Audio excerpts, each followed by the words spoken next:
With temps warming up, it's time to finally think about spring planting. And we have more than just that. We're talking about herbs and other things to do in the garden, and you can even do them in confined spaces. Absolutely. Benjamin Carroll is the senior horticulturist at the Chicago Botanic Garden, and he's here with some ideas on how you can do this at home. Good morning. Good to see you, Ben. Always fun when we have you in. Yeah, Let's get started. Let's do. So spring is a good time to start thinking about not only what kind of plants you can plant for the spring containers or for spring in the garden, but also maybe some great ideas for Mother's Day. So let's put together a spring container. Okay. But before we get to that, I just want to talk about some of the things you can plant. So a lot of the plants we're planting now are plants that really do prefer cooler temperatures. Right. We're still having those fluctuations. So things like lettuces do really well.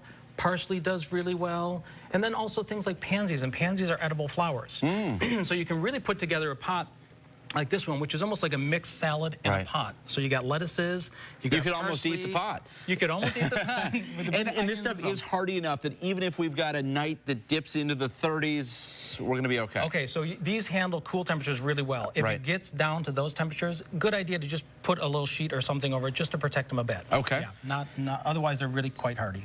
So there's two kinds of herbs though. There's the kind that really like good, really thick soils or really water retentive soils. And then there's the plants that like the more Mediterranean climate, so more looser soils or more free draining soils. Things like your rosemaries, your thymes, your oregano, and those kind of plants you want to put all together, the ones that are more succulent, all in the same pot. So let's put one together. Let's do it, because it's interesting. I would not have thought about the different types of soil, or in one case, rocks. Absolutely. In this case, we're going to add rocks, too. So why don't you help me? We're going to add 1 part of regular potting soil. Okay. And it's a really easy mix to 1 part of the really, it's called pea gravel. Okay. And you just put those together. And do you leave the pea gravel on top, or do you work it in? No, we're going to work that in. If you don't mind doing that, just getting your fingers in there and mixing it all up. That's great. You want it quite well mixed, but it doesn't have to be perfect. That's good. And then we're going to start, of course, by putting a shard or a rock over the hole in the bottom of the pot. And you can just do 1 or 2 of those. Okay. And then let's fill up partially about half the way up the container with that mix of rocky soil. And the great thing about the rocky soil is that that's good enough for that one. Do one on yours. Gotcha. And the great thing about the rocky soil is that it really does promote free drainage. So the water doesn't sit in the pot, and that's the really important thing. And then next to you, you've got some herbs. And all you have to do is take an herb, whichever one you choose. Some nice Italian oregano here. You got Italian oregano. I've got sage. Pop that in. And we're going to do that with 3. Choose 3 of them. So there's thyme.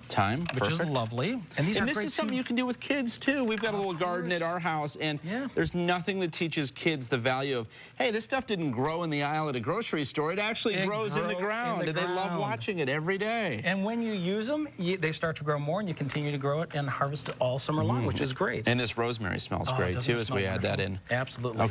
Okay, and then just take a little bit more of the soil and fill in the holes, fill in the voids. Really easy to do. My apologies to the studio crew here. I've made an absolute mess. So just get it in there and poke it in a little bit so there's no air pockets. Okay. Oh, you have to take that out. Do you need a bit more? Good. You're good. So we've got that all set. Okay. Maybe give it a little bit more. And then to top dress it, again, these are Mediterranean plants, so let's treat them like they would be in the wild. Okay. And that would be in a really rocky condition. I think that's probably enough for you. And so we're going to top dress it with some gravel, just to give it a nice look.